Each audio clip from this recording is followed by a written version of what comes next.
हाँ। नमस्कार, मैं मनोज बिश्नोई और इस रेड प्लस न्यूज़ पर आपका बहुत स्वागत रहेगा। आज कई अतिथियों से, आज कई जनप्रतिनिधियों से गुड़ामाला ने सजा और ध्वजा रहा। यानी कहूँगा कि बाजरा कृषि अनुसंधान केंद्र के द्वारा आज गुड़ामालानी के अंदर एक भव्य कार्यक्रम का आयोजन किया गया। कार्यक्रम में केंद्रीय कृषि राज्य मंत्री भगीरथ चौधरी और मंत्री के बिश्नोई, पूर्व केंद्रीय मंत्री कैलाश चौधरी और चौहटन विधायक अधूराम मेघवाल, किसान मोर्चा के राष्ट्रीय मंत्री छेलाराम सारण और हैदराबाद बाजरा कृषि अनुसंधान के निदेशक डॉक्टर सत्यवती मुख्य रूप से मुख्य अतिथि के रूप में शामिल हुए। केंद्रीय मंत्री और अन्य गणमान्य ने सभी ने निर्माणाधीन भवन का सबसे पहले निरीक्षण किया।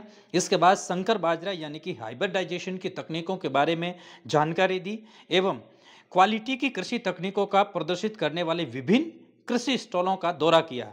किसानों को संबोधित करते हुए केंद्रीय मंत्री भगीरथ चौधरी ने किसानों की आय को बढ़ाने और उन्नत कृषि तकनीकों को बढ़ावा देने के लिए सरकार की प्रतिबद्धता योजनाओं की विस्तार से वर्णन किया। उन्होंने कहा कि जैविक खेती के महत्व पर हम सभी को जोर देना चाहिए। मिट्टी की जो गुणवत्ता है उसे बनाने के लिए जैविक खाद का इस्तेमाल करना चाहिए। उन्होंने किसानों को सरकारी योजनाओं का लाभ उठाने और अपने उत्पादकता को अधिकतम बढ़ाने के लिए आधुनिक कृषि तकनीकों को अपनाने के लिए प्रोत्साहित किया। राज्य मंत्री के बिश्नोई ने किसानों को संबोधित करते हुए कृषि विकास के लिए सरकार के निरंतर प्रयासों पर प्रकाश डाला। उन्होंने किसानों को सरकारी सब्सिडी और सहायता कार्यक्रमों के बारे में जानकारी दी और आश्वासन दिया कि किसानों की चिंताओं को प्राथमिकता के आधार पर दूर किया जाएगा।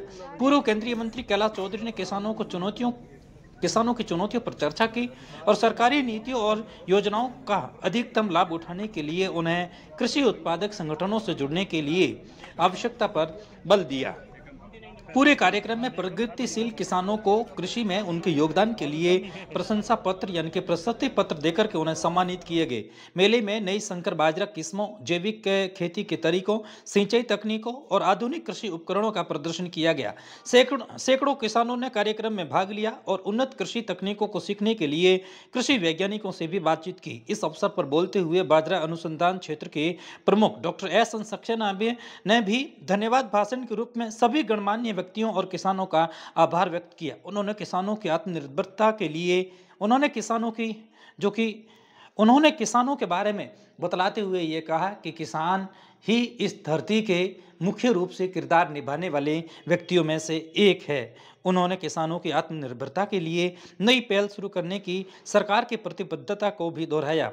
किसानों ने भी अपने अनुभव साझा किए और सिंचाई, बीज सब्सिडी और जैविक खेती को बढ़ावा देने के लिए अतिरिक्त समर्थन का एक अनुरोध किया। कार्यक्रम में डॉक्टर बाबूलाल मीणा, बाड़मेर भाजपा जिला अध्यक्ष बिश्नोई अनंतराम और बालोतरा जिला अध्यक्ष मोदी भरत, प्रधान बिजलाराम चौहान, राणा कुलदीप सिंह, सुजानाराम गोदारा, भजनलाल मांझू, भारतीय किसान नेता प्रहलाद सियोल, हरिराम बिश्नोई, घम्माराम राजपुरोहित, रामदेव फागोड़िया, सीता चौधरी सहित हजारों महिला, पुरुष और किसान मौजूद रहे।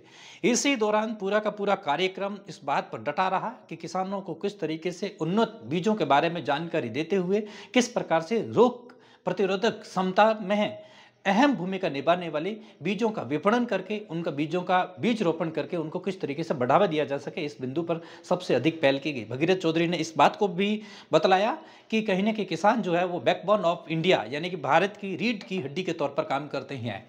क्या कहा मंत्री ने, क्या कहा भगीरथ चौधरी ने और किस प्रकार धन्यवाद व्यक्त किया डॉक्टर एस सक्सेना ने, जरूर सुनिएगा। किसानों का सबसे बड़ा सवाल है उसको लेकर सरकार का। देखिए, मैंने कहा ना, प्रधानमंत्री जी 2014 से लेकर अब तक चाहे किसान सम्मान निधि देनी तक ही नहीं, उन्होंने एमएसपी बढ़ाने का काम किया। 2014 से लेकर अब तक 2 गुना, 2.5 गुना, 3 गुना तक किया। दुर्भाग्य रहा कि केंद्र और राज्यों में जो कई वर्षों तक सरकारें दी, उन्होंने नारे दिए और तो कभी किसान का भला नहीं सोचा, गांव गरीब का भला नहीं सोचा। परंतु प्रधानमंत्री जी चाह रहे, चाहे जीरा हो, चाहे इसबगोल हो, चाहे अनार की खेती हो, चाहे जो भी खेती हो, उनको बढ़ावा देने के लिए नए नए अनुसंधान कर और क्योंकि नारा भी प्रधानमंत्री जी ने नए अनुसंधान एक जोड़ा है, उसके अंतर्गत सबसे बड़ा फायदा उसमें किसानों को मिलेगा। और जो जीरे की 1 डिस्ट्रिक्ट 1 प्रोडक्ट है, उसमें उसको लेकर और ज़्यादा से ज़्यादा उनको फायदा कैसे मिले उसके ऊपर काम किया जाएगा। एपिसोड के अंदर इतना ही। देखते रहिए रेड प्लस न्यूज़। बहुत शुक्रिया।